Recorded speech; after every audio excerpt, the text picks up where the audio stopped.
on est à mi-mandat, donc du mandat, c'est le cas de le dire, d'Emmanuel Macron. Quel bilan vous dressez de son action à la tête du pays depuis qu'il est président?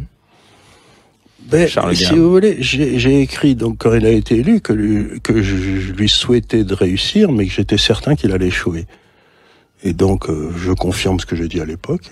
À partir du moment où vous ne contrôlez ni votre monnaie, ni vos taux d'intérêt, ni votre droit, ni rien du tout, vous pouvez rien changer. Donc, mais il n'a pas envie de changer, Macron. Mais il n'a pas envie de changer. Il a été mis en place pour, dans le fond, détruire l'État français.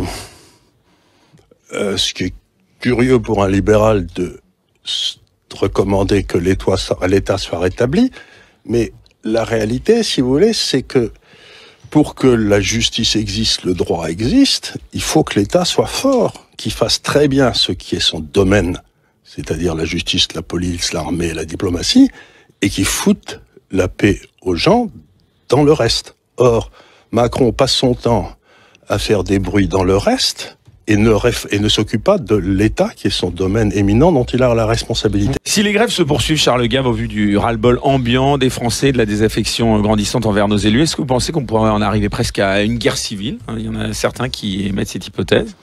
J'ai écrit pas mal de textes dans lesquels je disais que oui, c'était tout à fait possible. Mais est-ce que justement le gouvernement n'est pas en train de nous pousser vers une guerre civile? Moi, quand je vois les débordements des dernières manifestations jeudi dernier et samedi, et ce qui s'est passé dans la rue, avec des gens qui, quelque part, frappaient sans raison une population pacifique, est-ce qu'il n'est pas en train de nous pousser vers une guerre civile? Est-ce que derrière, il n'y a pas une idée de mettre en place un système qui va leur permettre de verrouiller encore un peu plus? Si vous voulez, ils espèrent tous refaire le coup de De Gaulle en mai 68, vous savez, avec le 2 millions de personnes sur les Champs-Élysées, et puis la chambre introuvable juste après. Oui. Donc c'est un petit peu ça. Il espère que ça va amener justement à de tels désordres qu'on va être obligé de refaire des élections législatives et que la bourgeoisie va voter pour lui massivement, c'est évident. Oui. Revenons un peu sur Emmanuel Macron. Il y a quelques jours, quelques semaines, on recevait sur ce plateau Marc Andevel pour son livre Enquête, qui s'appelait Le Grand Manipulateur. Il dresse un portrait assez terrifiant d'Emmanuel Macron, le qualifiant d'homme dur, sans affect, obsédé par le contrôle, et j'en passe. Vous y voyez du vrai, vous, dans cette description? Moi, personnellement, si vous voulez, j'ai toujours pensé que Macron était bête. Pourquoi?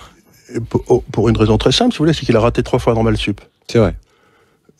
Il a raté 3 fois Normal Sup, il est passé à grand coup de transpiration à l'ENA, et ensuite on l'a fait monter dans l'inspection des finances pour qu'il devienne...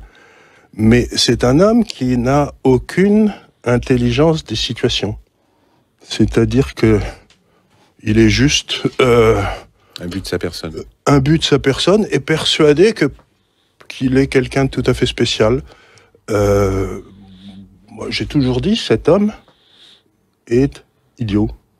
C'est un peu le procès. Le vrai problème de Macron, c'est qu'il est idiot. On a une espèce de mafia qui a pris le contrôle de l'État français à partir des années Giscard.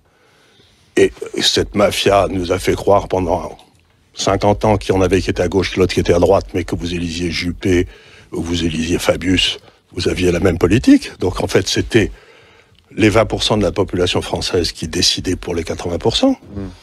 Et maintenant, ils ont jeté le masque. Ce que vous avez, c'est que, comme ils peuvent plus prétendre à la gauche et à la droite, ils ont fait monter un gars qui a fusionné les deux. Et donc, ce qui est intéressant, c'est que maintenant, s'ils échouent, ils vont échouer. Il n'y a plus de recours. C'est-à-dire, c'est la classe elle-même, dans son ensemble, qui va échouer. C'est-à-dire que nous sommes dans une situation pré-révolutionnaire. Il a peut-être loupé 3 concours, mais est-ce qu'il faut forcément avoir réussi des concours pour être un bon président de la République? C'est une bonne question, mais encore une fois, il faut dire quelque chose ici. Les diplômes ne sont pas un inconvénient. Si vous avez été à l'université et que vous avez adoré ce que vous y avez fait, ce qui a été mon cas, ce qui m'a passionné et tout, j'ai eu plaisir à apprendre. J'ai eu plaisir à comprendre, j'ai eu des maîtres tout à fait extraordinaires. Vous en êtes issu vous-même, voilà. Je suis de l'université. Mais si vous allez dans les diplômes pour conquérir une position de pouvoir politique, à ce moment-là, ça veut dire qu'il y a quelque chose qui ne va pas dans votre tête. Parce que le but, la connaissance, pour acquérir la connaissance, le but, c'est de vous améliorer vous-même. C'est pas de conquérir un pouvoir. Ouais. C'est complètement... Donc je veux dire, dans toute cette classe qui nous domine depuis, il y a une espèce de d'incompréhension totale. Ils ont appris comment manipuler les gens à la place d'apprendre à penser par eux-mêmes. Est-ce que c'est une faillite morale des élites, Charles Gave? Complète. Je crois qu'il est fondamentalement bête. Oui, mais je suis pas loin de le croire non plus, avec une certaine forme d'intelligence de communication. Oui. Quand même. Pour accéder quand même, excusez-moi, pour devenir président, vous pensez qu'on peut être idiot et devenir président de la République? Tout à fait, il y en a plein d'exemples dans l'histoire. S'il est idiot, qu'est-ce que je vais penser? Qu'est-ce que vous pensez de Castaner? Quand vous embauchez un idiot, par hasard, il va essayer d'embaucher d'autres idiots, des gens en dessous de lui, qui sont moins bons. Quand vous embauchez un type intelligent, il va essayer d'embaucher des types plus intelligents que lui. Donc je crois que le drame de Macron, c'est qu'il veut que les gens soient encore plus crétins que lui. Ah bah ça, il me plaît bien, ce monsieur.